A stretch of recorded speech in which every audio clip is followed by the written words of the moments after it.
नमस्ते fight fans.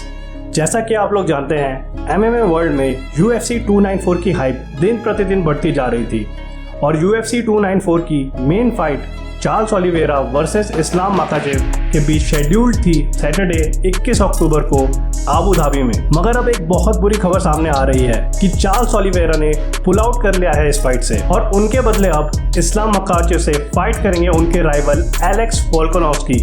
The Overdog podcast ने Twitter पे ये ट्वीट डालते हुए कहा है कि Charles Oliveira has pulled out of UFC 294 and will be replaced by Alex Volkanovski. ये फाइट UFC 294 का मेन इवेंट था जो होने वाली थी farmer UFC lightweight champion Charles Oliveira and raining UFC lightweight champion Islam Makhachev के बीच। Fight काफी hype और एंटिसिपेटेड थी। चार्ल्स ओलिवेरा की पुल आउट की खबर सुनकर मुझे भी काफी बुरा लगा क्योंकि मैं भी काफी एंटिसिपेट कर रहा था ये फाइट और चाहता था कि एक अच्छा रीमैच हो चार्ल्स और इस्लाम के बीच। इनके पिछले इनकाउंटर में जो UFC 280 में हुआ था उसमें इस्लाम माखाचेव ने डोमिनेट किया था चार्ल्स ओलिवेरा को और सेकेंड राउंड में मैच को जीता था बाय सबमिशन।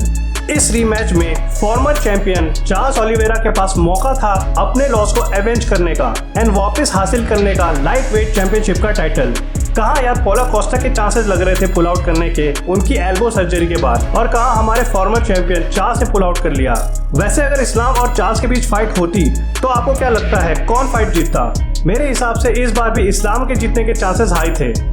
हालांकि हम कभी भी चार्ल्स ओलिवेरा को हल्के में नहीं ले सकते थे। अगर उनकी हिस्ट्री देखी जाए तो वो हमेशा ही एक अच्छा कमबैक करते थे।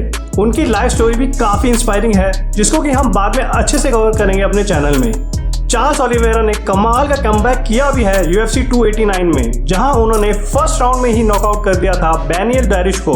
इस फाइट में सबको लग रहा था कि ये एक बहुत ही कॉम्पिटिटिव फाइट होगी बट चार्ल्स ने बहुत ही आसानी से हरा दिया था अपने ओपोनेंट को। और चार्ल्स ओलिवेरा के रिसेंट इंटरव्यू से भी पता चलता है कि वो इस फाइट को लेके कितना सीरियस थे। इस्लाम की लास्ट फाइट की काफी डिटेल्स उन्होंने नोट की थी। एक इंटरव्यू में उन्होंने बताया कि इस्लाम जिनको की पहले ग्रैपलिंग एंड रेसलिंग के लिए जाना जाता था उनका स्ट्राइकिंग गेम भी काफी इंप्रूव हुआ है। अब इस्लाम चार्ल्स ओलिवेरा की जगह एलेक्जेंडर वोल्कानोव्स्की से मुकाबला करेंगे। इस्लाम का लास्ट मुकाबला भी एलेक्जेंडर वोल्कानोव्स्की के साथ हुआ था जहां वो डिसीजन से मैच जीत गए थे। हालांकि मेरे ओपिनियन में अगर मैच 6 राउंड का होता तो वोल्कानोव्स्की हरा देते इस्लाम को। इस मैच से इस्लाम की वीकनेस भी रिवील हुई और हमें ये भी पता चला कि खबीब का उनके कॉर्नर में होने से कितना फर्क पड़ता है। अभी हाल ही में खबर आई थी कि इस्लाम एक 2 वीक ट्रेनिंग कैंप में ट्रेनिंग करेंगे खबीब के साथ बट खबीब उनके कॉर्नर में नहीं होंगे फाइट के दौरान। अगर बैटिंग ऑड्स के बारे में बात करें तो इस्लाम माखाचेव के ऑड्स थे -340 और चार्ल्स ओलिवेरा के ऑड्स थे +265। इसका मतलब इस्लाम पे $340 की बेट करने से $100 कमाए जाते, वहीं अगर बैटर्स $100 चार्ल्स ओलिवेरा पे लगाते तो वो जीत सकते थे $265। अब इससे तो यही लगता है कि लोगों को लग रहा था कि ये मैच भी इस्लाम माखाचेव जीत जाएंगे।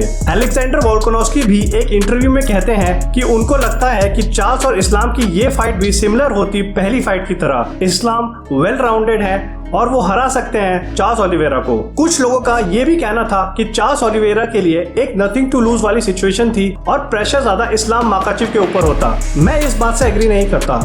फाइट गेम में अगर आप किसी फाइटर से इस तरह से हारते हो तो आपका कॉन्फिडेंस तो शैटर होता ही है और चार्ल्स ओलिवेरा लूज कर सकते थे अपनी रेपुटेशन। और अगर वो ये मैच भी हार जाते इस्लाम से तो ये साबित हो जाता कि इस्लाम ही है UFC लाइटवेट चैंपियन। क्योंकि एक बार आप किसी को गलती से हरा सकते हो पर ऐसा बार बार नहीं होता। पर मैं फिर भी कहूंगा कि चार्ल्स ओलिवेरा को हल्के में बिल्कुल नहीं ले सकते थे। एक समय था जब चार्ल्स ओलिवेरा जल्दी क्विट कर देते थे बट उन्होंने अपने आप को डेवलप किया और लगातार 11 मुकाबले जीते और UFC के लाइटवेट चैंपियन बने। और MMA या किसी भी कॉम्बैट स्पोर्ट्स में हमेशा एक अच्छा फाइटर नहीं जीतता बल्कि फाइट वो जीतता है जो उस नाइट अच्छा परफॉर्म और अच्छी फाइट करता है। मैं बहुत इंतजार कर रहा था चार्ल्स और इस्लाम की फाइट का बट अब ये फाइट शायद नहीं होगी। बट अगर एलेक्जेंडर वोल्कानोव्स्की के साथ फाइट कंफर्म हो जाती है इस्लाम की तो ये भी काफी अच्छी फाइट हो सकती है। इस्लाम और वोल्कानोव्स्की के रीमैच के लिए भी लोगों को काफी इंतजार था क्योंकि इनके लास्ट मैच में इस्लाम जीते थे डिसीजन से और काफी लोगों का मानना था कि एलेक्स की परफॉर्मेंस अच्छी थी इस्लाम से। मैं भी मानता हूँ कि अगर ये फाइट 6 राउंड तक जाती तो एलेक्स हरा सकते थे इस्लाम को और मेरे हिसाब से एलेक्स एक टफ अपोनेंट होंगे इस्लाम के लिए as compare to Charles Oliveira. आपको क्या लगता है दोस्तों, क्या आप लोग मेरी बात से सहमत हैं? अगर इस्लाम और अलेक्जेंडर वोल्कानोव्स्की की फाइट होती है तो कौन जीतेगा? अपने विचार कमेंट सेक्शन में जरूर लिखें। वीडियो यहाँ तक देखने के लिए आपका बहुत बहुत धन्यवाद। अगर आपको वीडियो पसंद आई हो तो प्लीज लाइक कर दीजिए और सब्सक्राइब करें हमारे YouTube चैनल फाइट गुरु हिंदी को for more fight related updates.